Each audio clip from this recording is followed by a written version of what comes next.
lóṣogbo yìí tí wọ́n máa mú yàn márùn-ún wá mú mi èèyàn tó mọṣẹ́ ẹ wá ní sọ̀rọ̀ amṣọ́bì ní mọ́ọ̀gàn ó gbé mi lọ sí CID ibẹ̀ lápá yìí ti dá.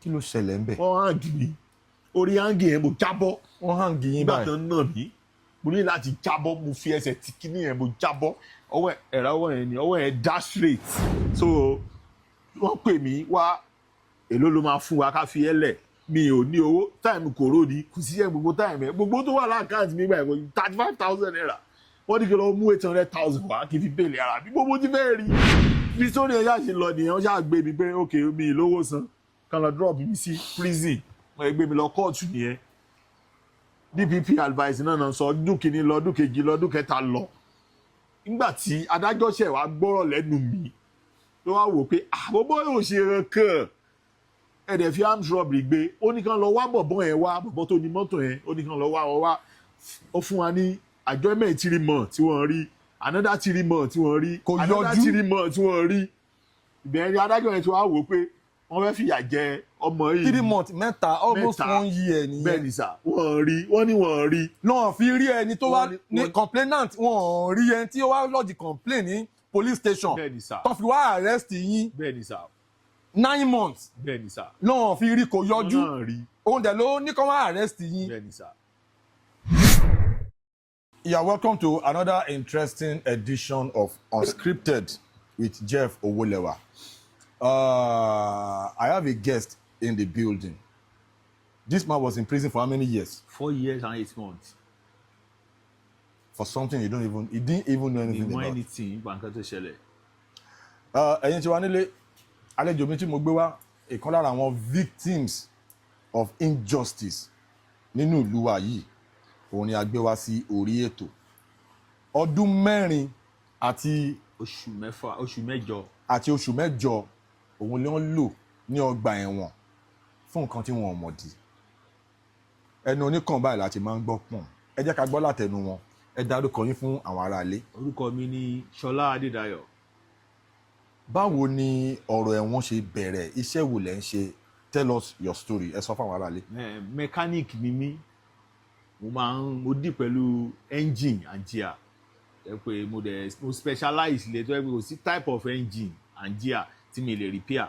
Èkó mo ti learn kí n tó wá sí Òṣogbo. So nígbà tí mo dé Òṣogbo that was 2018 mo meet one guy bàbá yẹn gbẹ̀yìn ilé tí mo kọ́kọ́ gbà lóṣogbo ńgbà yẹn ó ń gbẹ̀yìn èmi tó tiẹ̀ máa lọ bá wọn gbà yẹn pé máa fún wọn ní leaflet mi iṣẹ́ báyìí ni mo ṣe iṣẹ́ báyìí ni mo ṣe iṣẹ́ báyìí ni mo ṣe o bàbá yẹn wá ní mọ́tò òun dẹ̀ ní gear problem pé kí n tètè select ṣàbà rectify problem yẹn àwọn wá rí i pé ẹgbẹ́ yẹn dẹ̀ mọ́ṣẹ́ o bóyá wà láti ọjọ́ ó dẹ̀ láwọn èèyàn lóríṣiríṣi tán lè tí mọ́tò wọn náà ò wá òkè ó ṣàn mú wọn wá mo dẹ̀ bá wọn ṣe tó yẹ pé mo ní clients mo ní customer tó yẹ pé tẹ bá dé ṣọ́ọ̀bù mi gan ẹbí lè pé mo ṣoògùn ni iṣẹ́ tí mo dẹ̀ mọ̀ òun ló gbé wọn débẹ̀ kì í ṣe pé oògùn àbí wọn kan so along the way ó mú bọ̀bọ̀ yẹn wá mọ́tò bọ̀bọ̀ yẹn gan under discussion end of discussion ló ń lò EOD ó ti lò more than 6 months nílé mechanic mi tó yẹ pé mo wá lọ bẹ̀ mo ní màá ṣe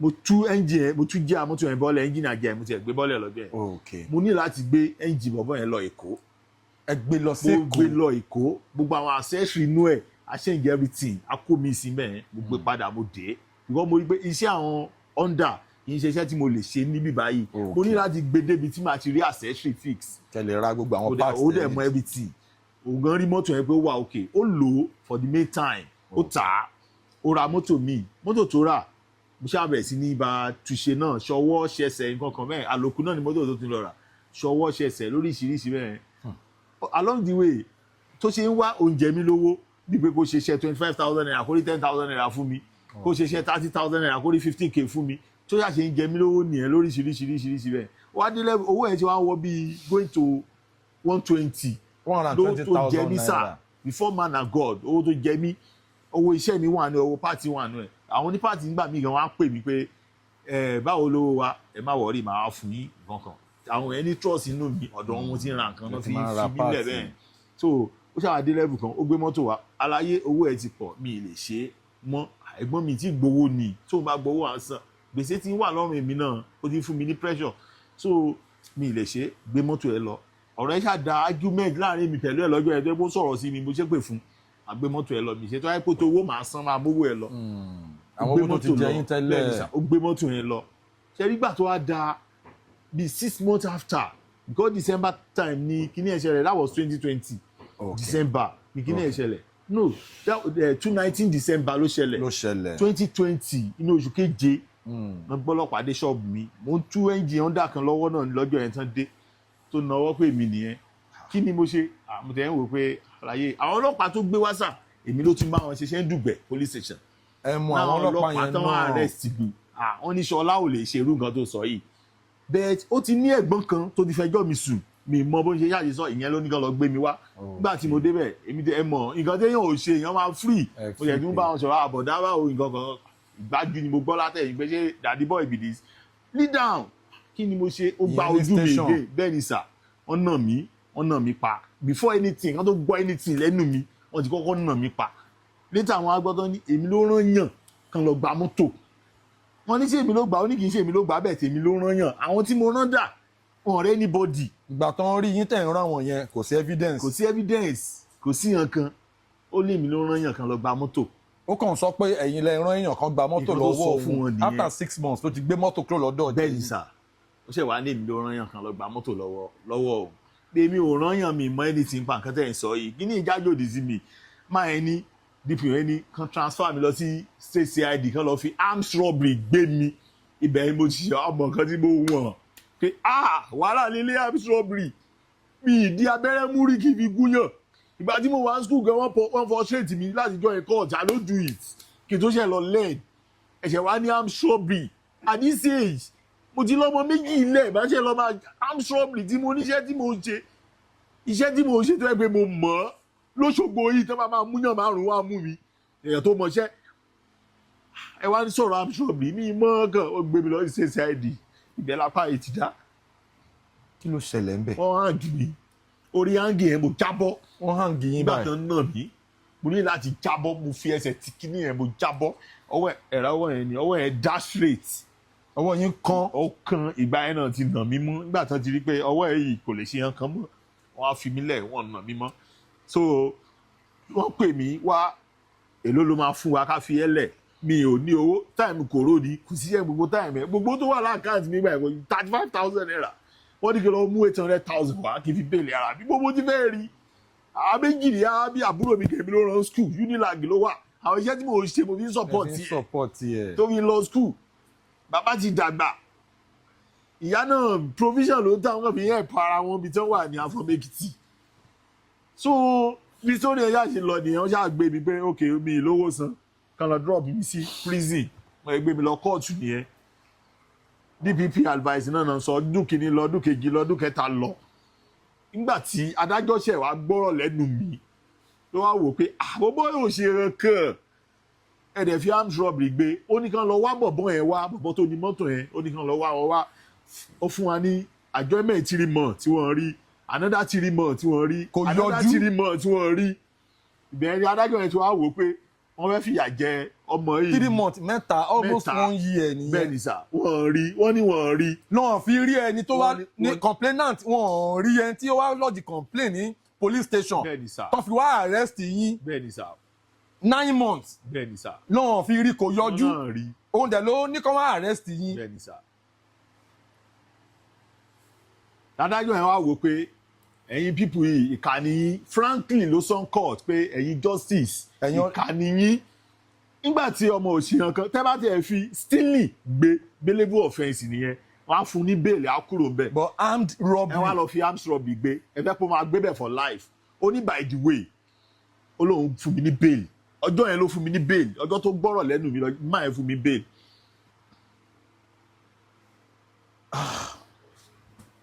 tí justice ẹ ṣe gbọ́ nǹkan tí mo sọ báyìí tí mo explain everything fún ó ní kàn lọ wá bọ̀bọ̀ yẹn wá 9 months ló fún wọn tán fi wá tán rí. 9 months yẹn wà lẹ́wọ̀n. bẹ́ẹ̀ ni sà.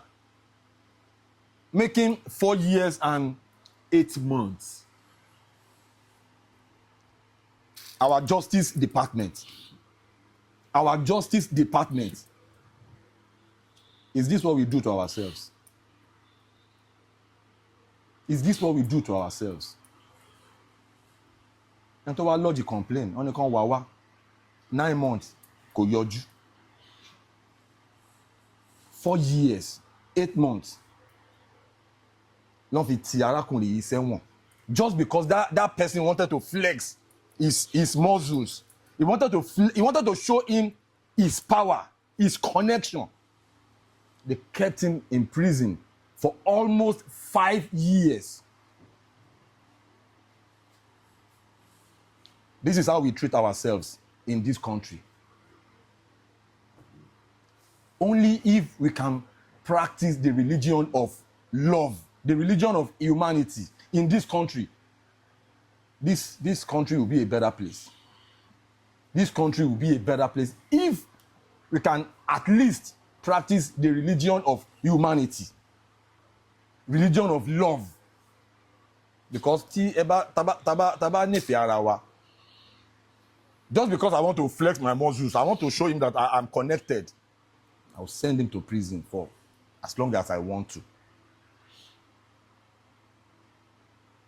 Ẹ jọ̀ọ́, ẹ jẹ́ ká máa ní human feelings. Maybe when we begin to have human feelings for one another, a lot of evil things that we do to ourselves in this country, we won't even do them. Baba, sir. ẹ jẹ́ ká kàn touch on some few things. Yes, sir. Ní headquarters tó ń gbé yín lọ gbà tó ń arrest yín yẹn, Bẹ́ẹ̀ni, sir. wọ́n fi transfer yín. How many days lẹ lò ńbẹ̀ kó tó di pé ọ̀rọ̀ court délẹ̀ tó Ó fi lò di pé 3 weeks. ṣé wọ́n torture yín, ṣé wọ́n fọwọ́ kàn yín? Wọ́n nà mí. Ẹ̀yin gbà lọ́wọ́ yín wá Bẹ́ẹ̀ni, kàn. sir. Wọ́n nà mí.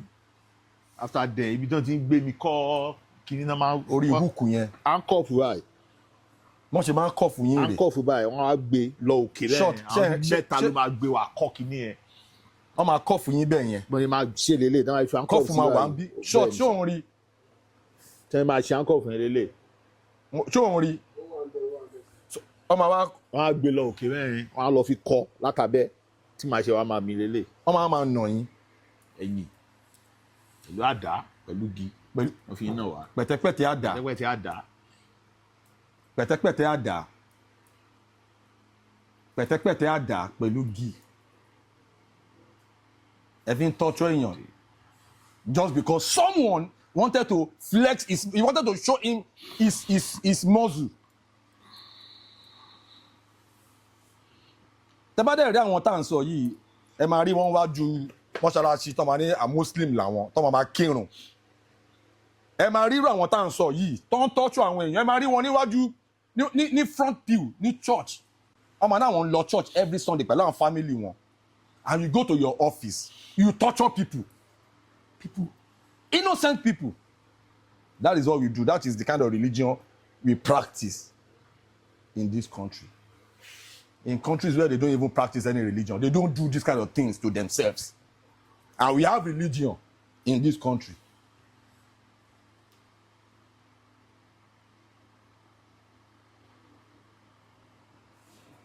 Baba.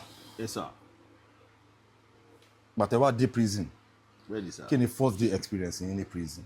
Ọjọ́ yẹn ní agbára. Tí mo yẹ kọ́ débẹ̀ because mo gbé ọwọ́ kan Injury wọbẹ̀ yẹn ni. wọbẹ̀ ni. Ọwọ́ yẹn ti dislocate. Mi lè control ẹ̀, mo máa fọwọ́ gbé ni.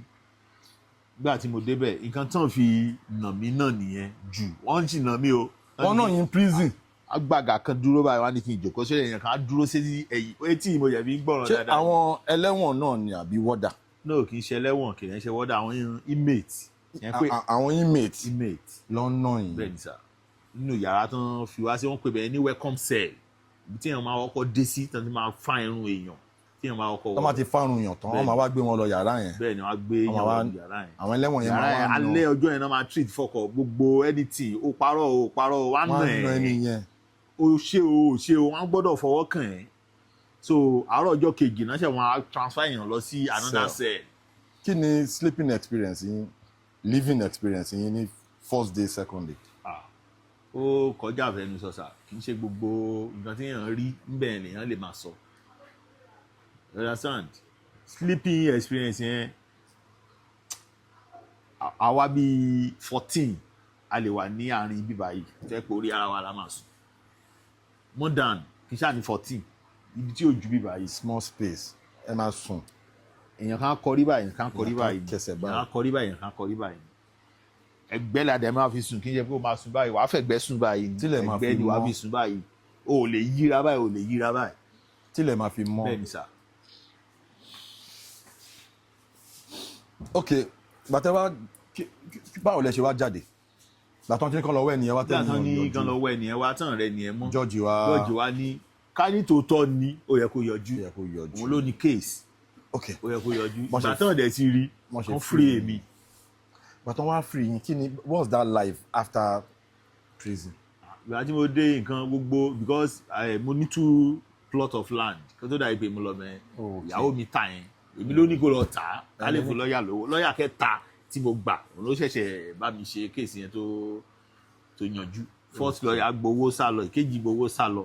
ẹ talẹ̀. mo ṣe ta 2 plot of land tí mo ní mo ta 800k náà rà méjèèjì náà rà so owó yẹn gan ò tó mo sì lọ bá mi yáwó lóríṣiríṣi ìyàwó mi náà yáwó school tó ti ń tì wọ́n ṣàfi ṣe bail mi tí mo fi kúrò mbẹ̀.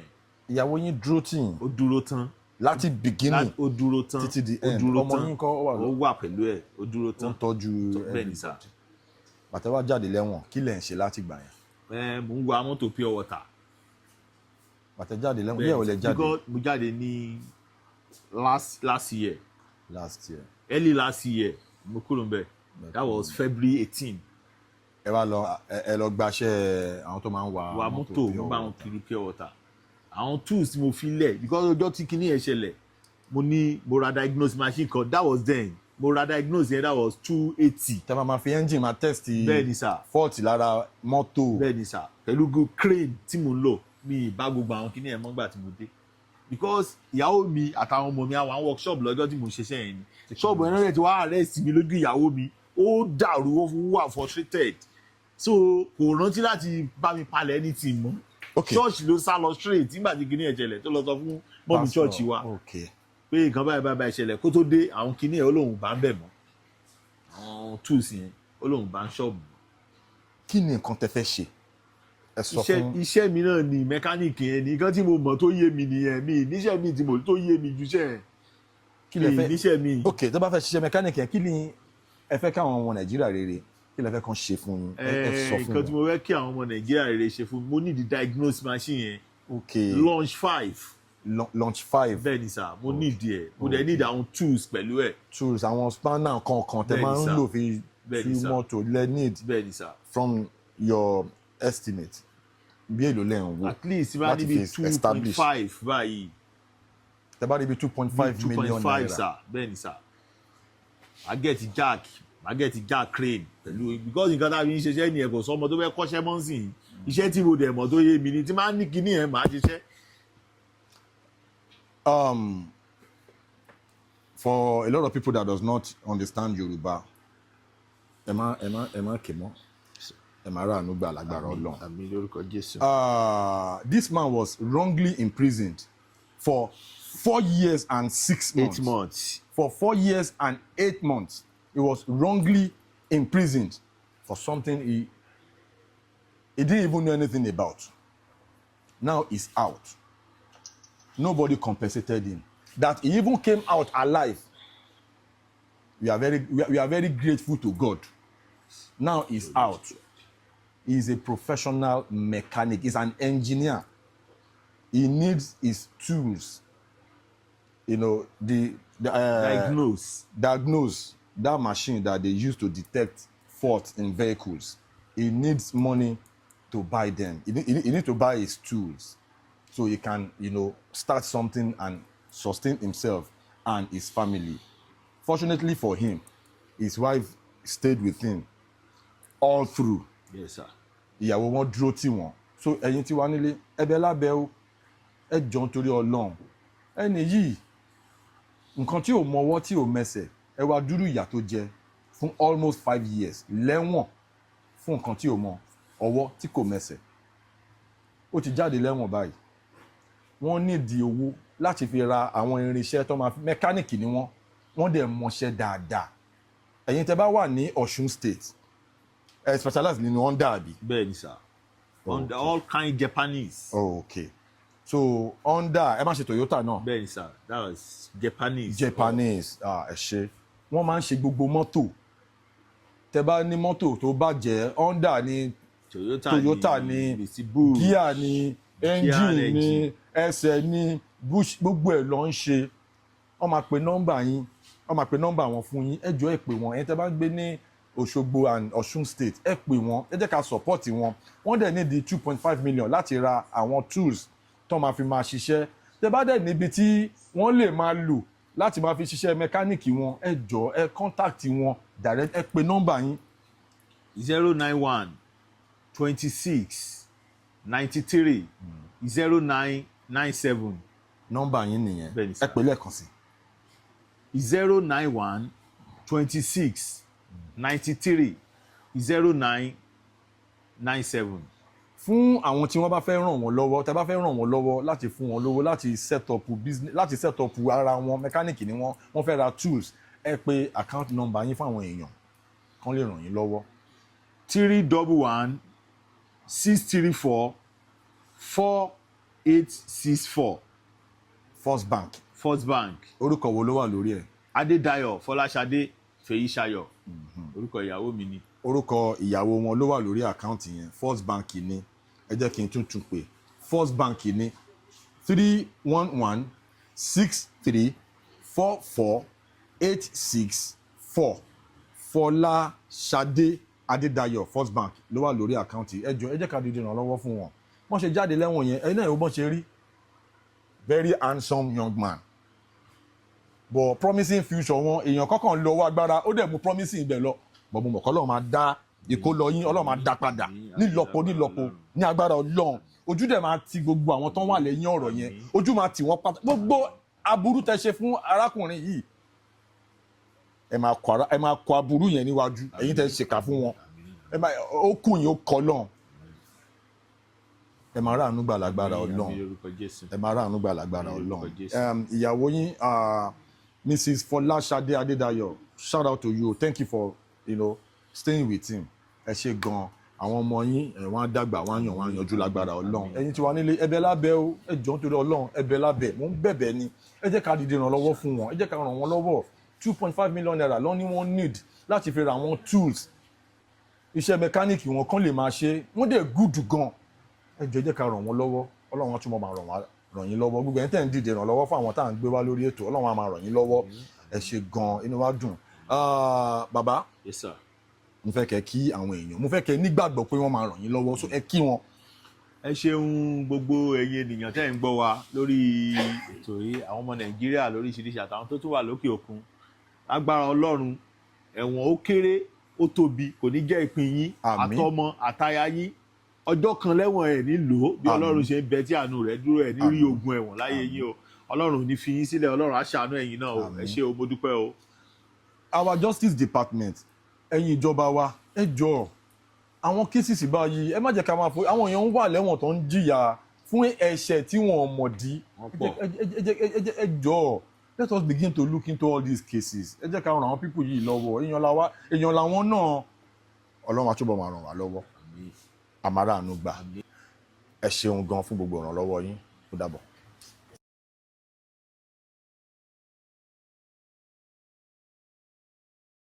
Please subscribe to my YouTube channel and press the notification button.